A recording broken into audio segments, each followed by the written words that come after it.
Forbes asked, why in the world would Palantir, who's basically working for the intelligence community, why would they acquire a company that has basically been looking at social media and looking at trends? One of their most famous episodes is when they monitored a awards program, and they were looking for people who were A, looking at that program, and B, talking about hairstyles of some particular actresses. And if you were interested in the particular hairstyles of those particular actresses, they immediately sent you some information selling you some hair products. That was very successful. Not long after that, then, Palantir bought them because they want to be able to monitor and data mine instantly in real time and make the kind of adjustments that we saw happening to Kit Daniels' Twitter account, to the Alex Jones Twitter account, and to our Facebook accounts. This is very troubling to see this kind of thing happening. That's the kind of not so subtle, very subtle, I should say, censorship that we're seeing. It's not in your face like the other stuff. Yeah, well, and in the meantime, before they can control it, they're going to have their trolls and their government bots troll everything and try to control the message in that way. So that's why, you know, they were really trying to attack the press last night and trying to get them to turn their cameras off and confiscate footage. And, you know, Josh reported being trapped in a car, and they knew that there was two journalists, photojournalists in that vehicle, and just getting bombed with these cannons and with the flashbang cannons, and he was frightened, terrified. Yes. For 30 minutes they were there just unloading on him, and here we see the Ferguson police chief freaks out after he found out that his cops had arrested two journalists. So here, and it's two mainstream journalists. Yeah, exactly. Washington Post and Huffington Post. You know, it's not that they're, you know, firing flash grenades on photojournalists, but they've arrested two mainstream journalists.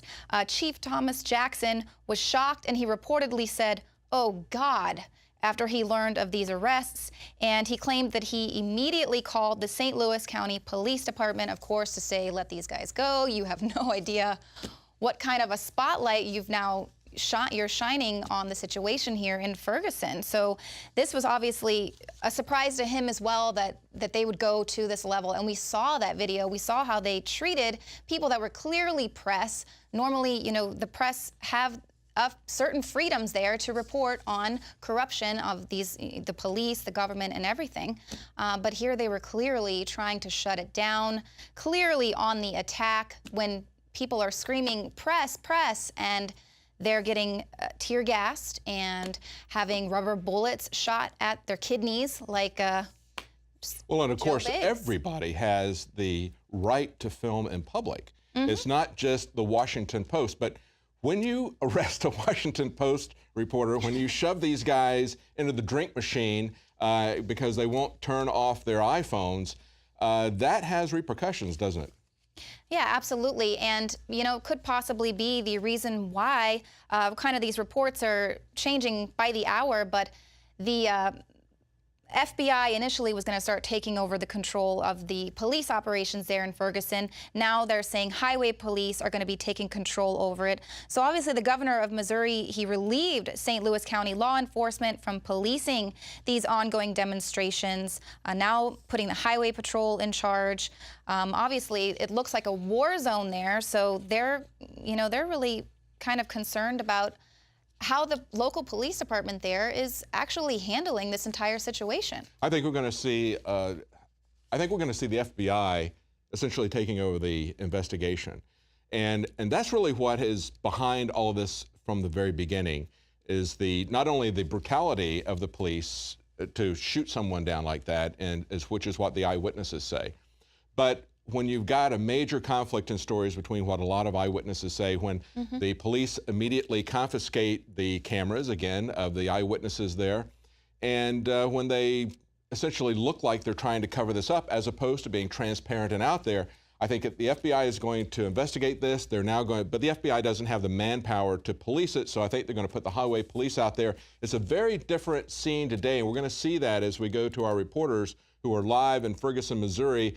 We saw looting and riot on Sunday. We saw them attacking peaceful protesters last night, and coming after them last night, it was a very intensive, very confrontational attitude. And we've got some law enforcement reactions to that. But I wanted to take a look at what the politicians are saying, because we've got some interesting reactions from politicians. We've got a Democrat congressman from Georgia, John Lewis, talking about what he thinks should happen. Now, he starts out with the right thing, and he comes to an amazing conclusion here. He says people have the right to protest. He's talking on MSNBC. He says they have the right to dissent. They have the right to march in an orderly, peaceful, nonviolent fashion, and the press has a right to cover it. Ferguson, Missouri is not Congo. It's not China. It's not Russia. We can do better. Now, here's what he wants. President Obama should use the authority of his office to declare martial law, federalize the National Guard, and protect people as they protest. I don't think so. I mean, here he is. He's talking about how we don't want to have martial law. And he's talking about how this is not the Congo, this is not China, this is Russia. And then he wants Obama to act as if it's China, Russia, and the Congo, which is right. Martial law is what we have. Martial law is the problem. Can't you see that?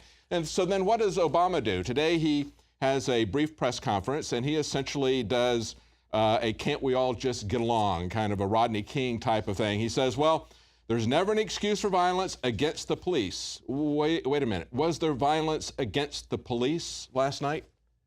No, there wasn't any violence against the police. The police, as our reporters were pointing out, they were itching for a fight. As Joe Biggs said, he could see a guy standing there with a billy club, kind of twirling it with a smirk on his face. They were itching for an excuse to start. And whether it was a provocateur within the crowd or whether it was just an idiot trying to throw something out. The first time something gets thrown, they let loose with everything they had with the crowd. So let's make it clear, there was no violence against the police. Not on Sunday, not last night. They did that. And then he says there's also no excuse for police to use excessive force against peaceful protesters. Well, that's fine. But, you know, that really talks around the problem, because to say, you know, let's just all get along. We've got what Obama is saying is, look, you guys on that side messed up a little bit, and you guys over here messed up a little bit. That's not really the issue. Rand Paul got to the issue. He said, we have to demilitarize the police. This is a story from Time magazine today. He said, if I had been told to get out of the street as a teenager, there would have been a distinct possibility that I might have smarted off to the cop, but I wouldn't have expected to be shot. And that's what eyewitness accounts are saying happened there. And then he goes on to quote in this op-ed piece, Cato Institute's Walter Olson. He said, why are armored vehicles in a Midwestern inner suburb? Why would cops wear camouflage gear against a terrain patterned by convenience stores and beauty parlors? Well, you know why they would. They want to intimidate people. They want to look like soldiers, and they look like soldiers except for the small police patch there. He says, why would someone identifying himself as an 82nd Airborne Army veteran looking at the Ferguson police scene comment, we rolled lighter than that in an actual war zone? In other words, we weren't that heavily armored when we were fighting abroad. That's the amazing thing about this. And Rand Paul points out with a series of quotes and articles going back through the history, as we have many, many times, he says there is a systemic problem with today's law enforcement. And that systemic problem is coming from the federal government. It's coming from Homeland Security. It's coming from the federal government, which is trying to change the rules of engagement. It has been working for a very long time to militarize our police, to give them a mindset that they are some kind of a paramilitary or actually a military organization, that the people that they're there supposedly to protect are quote unquote civilians. And now they are teaching them that those civilians are essentially counterinsurgency threats to them. Wouldn't you say? How do you feel about that? What do you think about these political reactions, Leanne? Well, I mean, I just think it's a little insane to say we need to declare martial law there. It appears as though it's already been declared. I mean, there's a curfew. Yeah. It would be better if we declare it. Saying it without saying it. Right, yeah, to actually go out there and say it. But the Department of Homeland Security is the one that is responsible for arming these small town police departments. Obviously, St. Louis is a little bit bigger, but I mean, we see small town Indiana or here in Austin, like other small towns are getting grants from the Department of Homeland Security for armored vehicles, guns, aircraft. Well, besides billions of rounds of ammunition, Homeland Security has gotten, they've purchased 2,700 MRAPs, and we're being told that they're bringing 13,000 MRAPs to America. They've already put out 600 or so, many of them in very small communities. So this is something that is that they're planning on this getting much, much larger. Now, the reaction then is that this police chief is basically being told to stand down by the governor. They're putting the highway patrol in charge. Perhaps they're putting the FBI in charge of the investigation. And now we have a former police chief speaking out. This is an article today on INFOWARS.com saying that the Ferguson military gear was, quote, an act of provocation. Now, this is a former Seattle police chief. He has been there. He's done that. He's made the mistake. He's admitted that he made the mistake because he said, what happened in Seattle in 1999 was a police overreaction. That was when he was police chief there. And he said, it was the worst mistake of my career. We used chemical agents, which is a euphemism for tear gas. That's what they did last night in Ferguson, against nonviolent and essentially non-threatening protesters. That's what they did last night in Ferguson. He said, if they're out there in military gear from the beginning, that's an act of provocation. We just simply need to use defusing techniques. He said that a heavy-handed response to the World Trade Organization riots in Seattle was what he was talking about back in 1999. He went on to say, and specifically point out that one of the things that he was concerned about was the intimidation by attack dogs. And this is something I noticed, Leanne, when we were getting a live feed from them.